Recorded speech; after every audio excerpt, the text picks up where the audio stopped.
ვიწყებთ Assassin's Creed Odyssey-ს თამაშს და თქვენ შეგიძლიათ ქართული გახმოვანებით სუბტიტრებს მიადევნოთ თვალი, თუ როგორ იწყება ეს თამაში.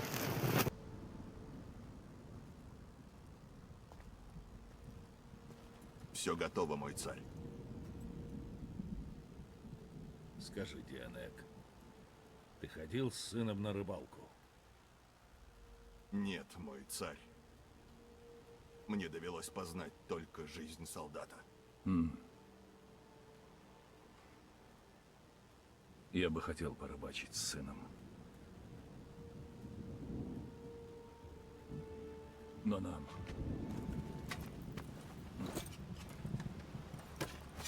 Пора встретить свою судьбу.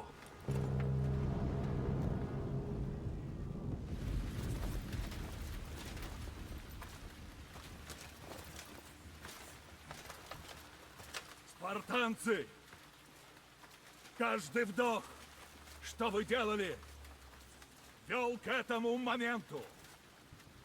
Каждая капля крови, пота и слез мои, ваши, приближали этот день, этот час. Персы пришли, чтобы сделать из нас рабов. И вот что я думаю. Давайте напоим богов их кровью! Ну что, спартанцы? За сыновей! За дочерей! За Спарту!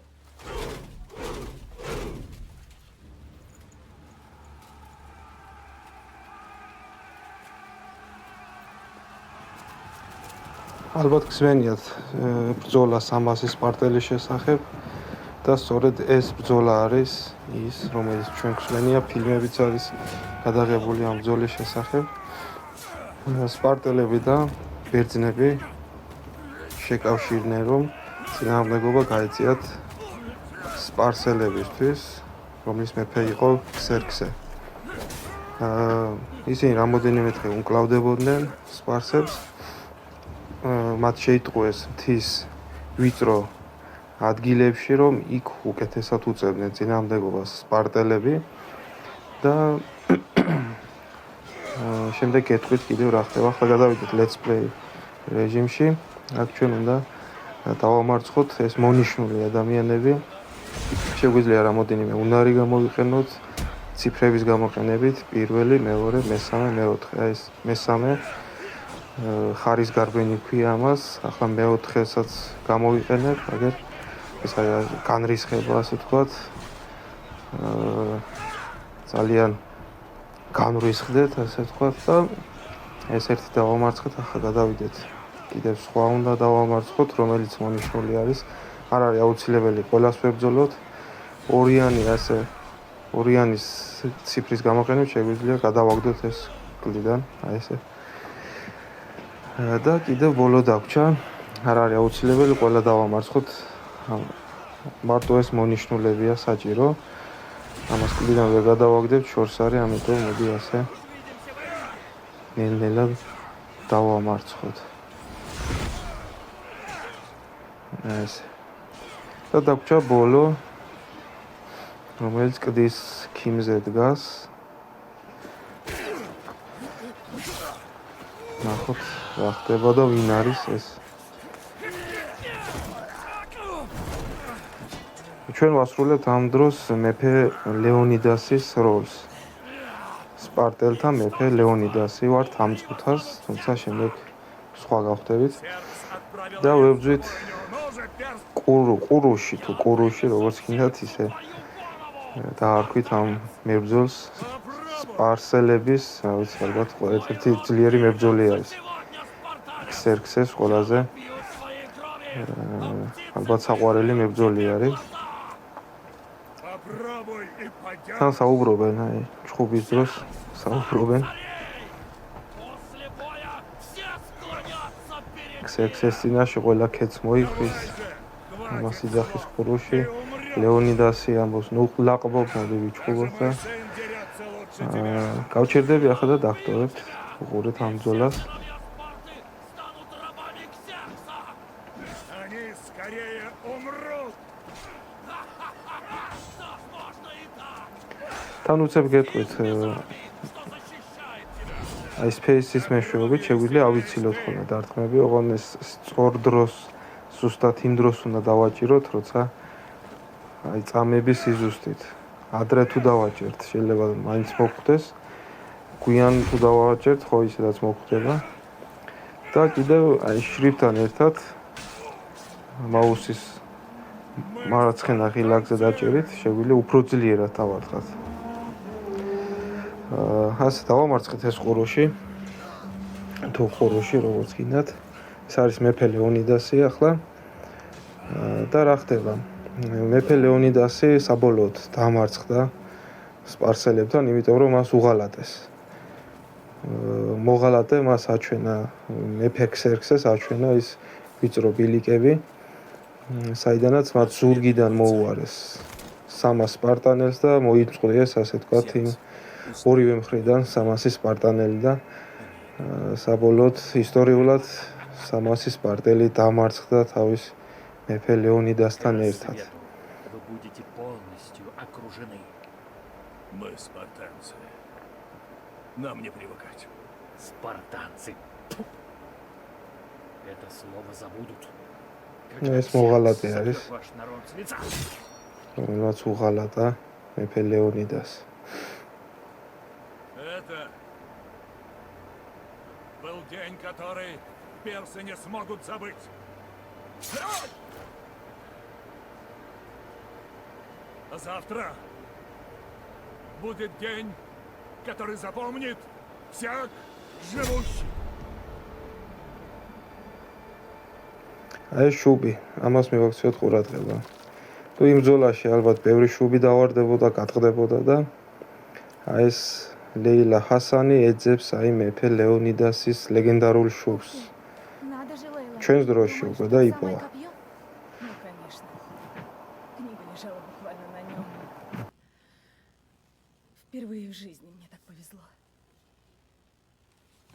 Ладно, запускай. А этой штуке можно доверять? Ну, книга могла... Запускай, Виктория. Как скажешь, босс.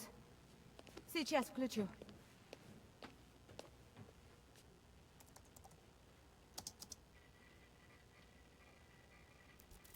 Обрати внимание, с прошлого раза кое-что изменилось. За технологическим прогрессом в наши дни не угнаться. Если не боишься, я включу максимальную сенсорную синхронизацию. აქ ჩვენ შეგვიძლია ავირჩიოთ თამაშის სირთულე. პირველი არის ძალიან ადვილი, შემდეგ ჩვეულებრივი, შემდეგ ძლიერი და აი კოშმარული. სულ ბოლოს მე ვირჩევ кошмарს. Посмотрим, на что способна эта детка.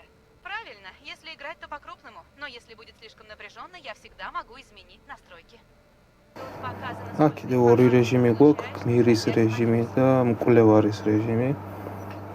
გმირის რეჟიმი არის ჩვეულებრივი, როგორც თამაშობთ ხოლმე, ხოლო მკვლევარის რეჟიმი უფრო რთული არის, იქ არ არის მინიშნებები, რაღაც ნიშნები.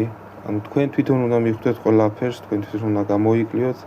ამიტომ მეგირჩევთ პირველი ჯობია, ისევ გმირის რეჟიმი ვითამაშოთ.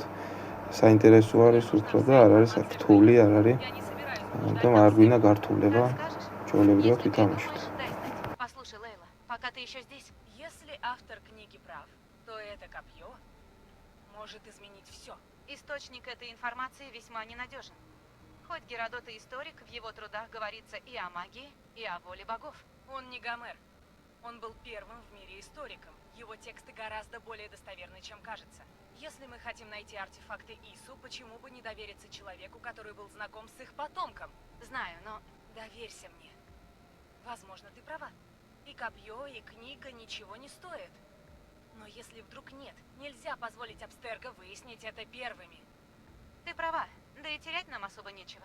Но есть одна проблемка. Какая? Рукопись, мягко говоря, в неважном состоянии. А образцы ДНК на копье принадлежат двум разным людям. Какой цепочке ДНК мы будем следовать? Выбор за тобой. აქ ჩვენ უნდა ავირჩიოთ უკვე გმირი, რომელი ვიქნებით, ბიჭი ვიქნებით თუ გოგო. თუმცა მე წინა ვიდეოში აგიხსენით, რომ უფრო სწორი პერსონაჟი არის გოგო, რადგან ის ითვლება კანონიერ მემკვიდრედ ისუების ტექნოლოგიის და უფრო სწორი არჩევანი არის გოგოს თუ აირჩევთ, თუმცა თუ ბიჭსაც აირჩევთ, არც არაფერი დაშავდება, თამაში ამით არ შეიცვლება. До нашей эры. Начало Пелопонесской войны. Удачи. Не хочу пугать, но наши судьбы в твоих руках. В этот раз мы одолеем Абстерго. Если Геродот не ошибся, и мы действительно найдем артефакт, ассасины смогут возродиться вновь. Ты справишься. И еще, Виктория, прочитай книгу. Она содержит разгадки, которые понадобятся мне позже. Да, капитан.